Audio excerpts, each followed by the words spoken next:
ये मैं आपको और नहीं खिला सकता। अरे आप घबरा क्यों रहे हैं, मैं आपको पैसे दे रही हूँ ना, अभी मुझे और चाउमीन खानी है। अरे माफ करिए, आप जैसी मोटी तगड़ी औरत के लिए मैं अब और चाउमीन नहीं बना सकता। तभी नव्या और निभा वहां आती हैं। अरे कितना चाउमीन खा लिया आपने जो ये लोग इतना परेशान हो रहे हैं। अब साक्षी फोन से 4000 रुपए पेटीएम करती है। हे भगवान, देवरानी जी आपने 4000 की चाउमीन खा ली। अरे आपका पेट है या कुआं? अरे इतने पैसे में तो आप एक अच्छा जिम ज्वाइन कर लेती, साथ में उसके प्रोटीन शेक वगैरह आ जाते। सच में ये तो बहुत ज्यादा हो गया देवरानी जी। जेठानी जी, सबके खाने पीने का टेस्ट अलग होता है, आप नहीं समझोगी। अब गुस्से से नव्या और निभा अपनी मोटी देवरानी के साथ घर आती है और सारी बातें अपनी सास से कहती है। हे भगवान, मैं तो अपनी इस मोटी बहू से परेशान हूँ। अरे खाने के सिवा इसको कभी कुछ दिखाई देता भी है कि नहीं? हाँ बहू, तुम्हारा मोटापा कुछ ज्यादा ही बढ़ता जा रहा है। तुम्हारे आगे तो अब तुम्हारी सास भी पतली दुबली और स्मार्ट लगती है। अरे तो क्या हो गया पापा जी, अभी मैं जवान हूँ, अभी नहीं खाऊंगी तो कब खाऊंगी? इतना कहकर साक्षी वहां से चली जाती है।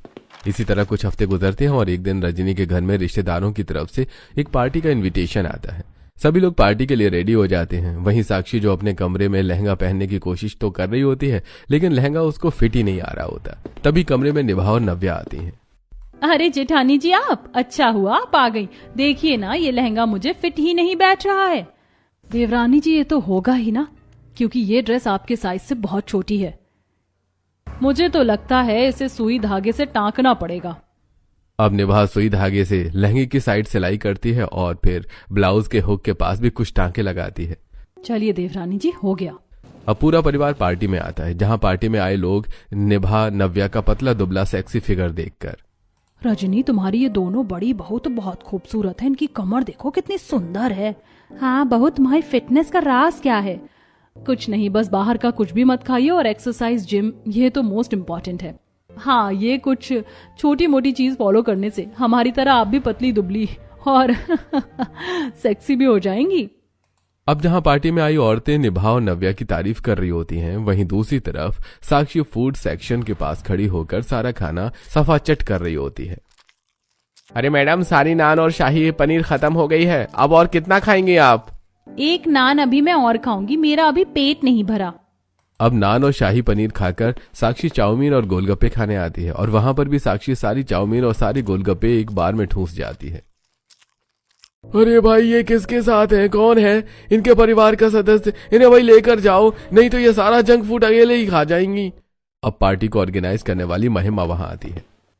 अरे ये तो रजनी की बहू है। रजनी, ये सब क्या है? अपनी बहू को बोल थोड़ा कंट्रोल करें, खा खाकर फटने को हो रही है। अगर सारा खाना यही खा जाएंगी तो पार्टी में आए मेहमान क्या कहेंगे? अब अर्पित अपनी बीवी का मजाक उड़ता देखकर उसका हाथ पकड़कर पूरे परिवार के साथ उसे घर लेकर आ जाता है। अब साक्षी जैसी सोफे पर बैठती है, उसका लहंगा साइड से फट जाता है। ये देख बहू, अब तो कपड़ा भी तेरा साथ छोड़ रहा है, अब तो शर्म कर ले खाने पीने के मामले में। सच में देवरानी जी, आपने तो पार्टी में अच्छी खासी बेइज्जती करवा दी हमारी। अरे बहू, ये सब क्या है? हर पार्टी फंक्शन रिश्तेदारी में सिर्फ बेइज्जती करवा रही हो तुम हमारी। माँ, इसने तो बस हमारी जिंदगी नरक कर रखी है। अरे वो पार्टी का खाना बहुत टेस्टी था तो मुझसे कंट्रोल नहीं हो पाया और मैं खाने लग गई, और अब मैं जा रही हूँ सोने। मैं बहुत थक गई हूँ खा खा कर। अब साक्षी बेड पर सोने आ जाती है। अब आधी रात को साक्षी जैसी करवट बदलती है, बेड तेजी से हिलने लगता है। अरे क्या कर रही हो साक्षी? आराम से सो जाओ ना, एक करवट लेती नहीं हो कि बेड पर भूकंप आ जाता है। अब साक्षी उठकर बैठती है। अजी आप जमीन पर सो जाइए ना, मैं इस बेड पर अकेले ही फिट आ पाऊंगी। हाँ, यही दिन तो बाकी रह गए थे। अब गुस्से से जमीन पर ही अर्पित सोने लगता है। अब अगले दिन अर्पित लैपटॉप पर कुछ काम कर रहा था कि तभी फोन लेकर वहां पर साक्षी आती है। अर्पित जी चलिए ना, एक सेल्फी लेते हैं।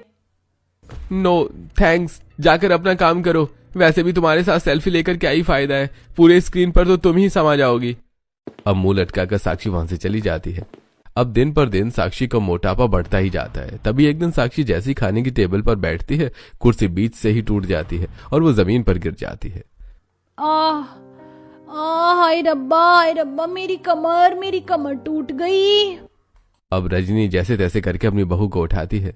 हे भगवान, बहू तेरे मोटापे ने तो हमारी डाइनिंग टेबल की कुर्सी ही तोड़ कर रख दी। अब टूट गई तो टूट गई माँ जी, कोई बात नहीं, मेरे पति दूसरी ले आएंगे। अच्छा, तुम खा खा कर मोटापा बढ़ाओ और मैं बस घर की चीजें रिपेयर करता रहूं। अब इसी तरह एक शाम नव्या और निभा घर के स्विमिंग पूल से स्विमिंग कर रही होती हैं। अरे आप लोग स्विमिंग पूल में स्विमिंग कर रहे हो, मुझे भी करना है स्विमिंग।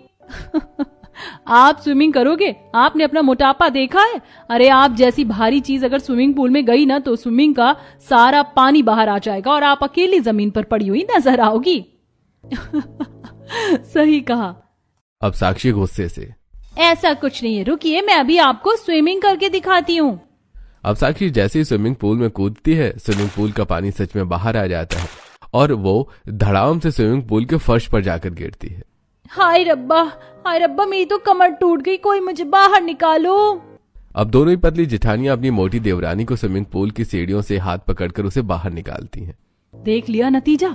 देवरानी जी अगली बार स्विमिंग पूल में जाने से पहले अपना वेट लॉस कर लेना। अब इसी तरह कुछ हफ्ते गुजरते हैं और एक दिन अर्पित अपनी पत्नी को ऑफिस पार्टी में लेकर जाता है, जहां पार्टी में घुसते ही साक्षी भर भर कर चीज, पिज्जा, बर्गर, क्रीम रोल जैसी चीजें खाने लगती है। वहीं अर्पित अपने दोस्तों से बातें कर रहा होता है। यार अर्पित, भाभी को बोल थोड़ा हमसे भी बात कर ले, खाना पीना तो होता रहेगा ना। अरे 1 मिनट में अभी बुलाता हूँ। साक्षी जरा मेरे दोस्तों से भी बात कर लो। अब साक्षी बर्गर खाते हुए अर्पित के फ्रेंडों के पास आती है। हेलो, कैसे हैं आप लोग? अब साक्षी के पूरे मुंह पर बर्गर की चटनी फैलने लगती है, जिसे देखकर अर्पित के दोस्त ऑफिस वाले, अरे अर्पित, ये तेरी पत्नी है? अरे यह तो चलता फिरता बुलडोजर लग रही है। और लगता है भाभी कुछ ज्यादा ही फूड कॉन्शियस है। भाभी एक काम कीजिए, आप पहले जाकर बर्गर फिनिश कर लीजिए, हम बाद में बात कर लेंगे। सच में। अब मजाक बनाते हुए अर्पित के सभी दोस्त वहां से चले जाते हैं, जिसके बाद अर्पित गुस्से से अपनी पत्नी को घर में लेकर आता है और अपनी माँ से उसकी शिकायत करता है। हे भगवान बहू, तूने क्या ठेका ले रखा हमारी बेइज्जती करवाने का? अब तो हर जगह हमारी नाक कट रही है तेरी वजह से। हाँ माँ, आज तो मेरी ऑफिस पार्टी में भी इसने मेरी बेइज्जती करवा दी। अरे 2 मिनट के लिए तुम वो बर्गर छोड़ नहीं सकती थी क्या? और ऐसे कैसे छोड़ देती है अर्पित जी? चीज बर्गर मेरा फेवरेट है। ओ हो, मजा आ गया था खाकर। बस करो साक्षी, माँ अब ये मुझे फिजिकली, मेंटली, इमोशनली इरिटेट करने लगी है। मुझे अब स्पेस चाहिए। अब गुस्से से अर्पित वहां से चला जाता है। सच में इसने तो मेरे बेटे के साथ साथ मेरे भी नाक में दम कर दिया है। समय रहते सुधर जाओ बहू, अभी भी वक्त है, वरना नतीजा बहुत बुरा होगा इन चीजों का। माँ जी, मुझे नहीं लग रहा कि देवरानी जी को अभी भी आपकी बातों का कोई फर्क पड़ रहा है। सच में ये तो खर्राटे ले रही है। हाँ, वो मुझे नींद आ रही है। अब साक्षी का मोटापा इतना ज्यादा बढ़ जाता है कि साक्षी को बाजार से अपने लिए कच्चा कपड़ा खरीदकर बुटीक में सिलवाना पड़ता है। अब बुटीक वाली जैसे ही साक्षी का नाप लेती है, उसका इंची टेप ही बीच से टूट जाता है। हाय रब्बा, मेरा तो इंची टेप ही टूट गया। मैडम, आपका शरीर तो जरूरत से ज्यादा ही मोटा है, पेट तो लग रहा है फटकर बाहर आ जाएगा। मैं नहीं सिल पाऊंगी आपके कपड़े। अरे ऐसा मत कीजिए प्लीज, कपड़े सिल दीजिए। आप जितने पैसे लेंगे हम देने को तैयार हैं। प्लीज सिल दीजिए ना। हे भगवान देवरानी जी, आपके मोटापे की वजह से हम लोग भी परेशान हो रहे हैं। अब बुटीक वाली मोटी साक्षी के कपड़े सिलने के एक्स्ट्रा चार्ज लेने लगती है, जिससे हर हफ्ते में 10,000 से ऊपर के पैसे सिलाई वाले ही ले जाते हैं, जिसे देखकर रजनी, हे भगवान, पहले तो मेरे पैसे इस मोटी बहू के खाने पीने पर खर्च होते थे और अब इसके पहनावे पर हो रहे हैं। अरे तो क्या हो गया माँ जी, इतना तो आप कर ही सकती है ना मेरे लिए। हाँ, तुम्हारे ससुराल में पैसे तो पेड़ पर रख रहे हैं ना। हमारा करोड़ों का बिजनेस है तो हम सिर्फ तुम पर ही खर्च करते रहे। अरे वेट लॉस कर लो, वेट लॉस। वो तो नहीं होगा मुझसे। इतना कहकर साक्षी वहां से चली जाती है। अब धीरे धीरे रजनी और उसका बेटा अर्पित साक्षी के मोटापे से परेशान होने लगती हैं और वो अब घर छोड़ के जाने का फैसला करते हैं। देवर जी, माँ जी के साथ साथ आप भी ना समझ बन रहे हैं, रुक जाइए ना। नहीं, रहने दो भाभी, अब मैं इससे तंग आ चुका हूँ। मैं भी। अब तुम तीनों बहू रहो यहाँ पर, हम जा रहे हैं। अब गुस्से से अर्पित रजनी घर छोड़कर चले जाते हैं। वहीं साक्षी उनके जाने के बाद भी बाहर से खाना मंगाकर आराम से खाना ठूस रही होती है। बहू, तुम्हारी सास और तुम्हारा पति ये घर छोड़कर जा चुके हैं बस इसलिए कि तुम खाना खा खाकर अपना वजन बढ़ा रही हो, लेकिन आज उनके जाने के बाद भी तुम्हारे लिए सिर्फ खाना ही इम्पोर्टेंट है। पापा जी, हमारी ये मोटी देवरानी खाने को लेकर बहुत बड़ी सेल्फिश है। इन्हें किसी बात का दुख नहीं है। अरे तो क्या हो गया, आप चले गए तो चले गए, अब इस चक्कर में मैं खाना थोड़ी ना छोड़ सकती हूँ। अब 1 हफ्ते बाद रजनी और अर्पित वापस घर आते हैं। अरे माँ जी, आप आ गए, आपको देखकर बहुत खुशी हुई। लेकिन ये देवर जी के साथ कौन है जिसने अपने गले में जयमाला पहन रखा है? हाँ देवर जी, ये कौन है? तभी वहां पर साक्षी आती है। अरे कौन है ये लड़की, बोलते क्यों नहीं आप? Oh my God, disgusting. Arpit, तुम्हारे जैसे हैंडसम सेक्सी लड़के की वाइफ ये मोटी भैंस है। तुम तो इसे बिल्कुल डिजर्व नहीं करते। हाँ बहू, तो बिल्कुल ठीक कह रही है। मोटी भैंस मेरे बेटे के साथ बिल्कुल अच्छी नहीं लगती, इसीलिए मैं अपनी मोटी बहू की पतली कमर वाली सौतन लेकर आई हूँ। आज से तू इस घर की बहू है। नहीं माँ जी, आप ऐसा कैसे कर सकती हैं? आप मेरा मोटापा देखकर मेरी ही सौतन लेकर आ गई इस घर में। अरे तुम निकलो यहाँ से। नहीं, ये यहाँ से नहीं जाएगी। जाओगी तुम यहाँ से, मैं तुम्हें डिवोर्स दूंगा। और जब तक मैं तुम्हें डिवोर्स नहीं दे देता तब तक तुम्हें इस घर में जो करना है करो, हमें तुमसे कोई मतलब नहीं है। अब इसके बाद रजनी अपनी बहू की सौतन का गृह प्रवेश करवाती है और फिर उसी दिन इशिता अपने हाथ से परिवार वालों के लिए खाना बनाती है। सभी लोग डाइनिंग टेबल पर खाना खाते हैं, जहां अर्पित अपने हाथ से इशिता को खाना खिलाता है। माँ, आज लग रहा है कि मैं अपनी वाइफ के साथ खाना खा रहा हूँ, वरना तो मेरी पहली वाली वाइफ अपने मोटापे के चक्कर में मेरे बगल वाली चेयर पर कभी बैठ ही नहीं पाती थी। ये सुनकर साक्षी को गुस्सा आता है और साक्षी अपने खाने की थाली लेकर वहां से चली जाती है। अब रात को इशिता, माँ जी, मेरा और अर्पित जी का कमरा कौन सा है? हाँ मेरी प्यारी बहू, अभी बताती हूँ। देखो यहाँ इस वाले कमरे में सो जाओ तुम और अर्पित। तभी वहां पर आती साक्षी। माँ जी, मुझे विश्वास नहीं हो रहा कि एक सास अपनी बहू की सौतन लेकर आई है और उसे एक अकेला कमरा भी दे रही है सोने के लिए मेरे पति के साथ। अरे नहीं सोएगी तू यहाँ, चली जा यहाँ से। शराब, वो तुम्हारा पति नहीं है, मेरा पति है। ऑफिशियली तुम्हारी सास ने उसकी शादी मुझसे करवाई है। अब अर्पित इशिता का हाथ पकड़कर उसके साथ सोने के लिए चला जाता है। ये देखकर साक्षी के तन बदन में आग सी लग जाती है। अब अगले दिन Ishita stylish one piece dress पहनकर अर्पिता का हाथ पकड़े हुए। अर्पित, तुम मुझे आज कहाँ घुमाने ले जा रहे हो?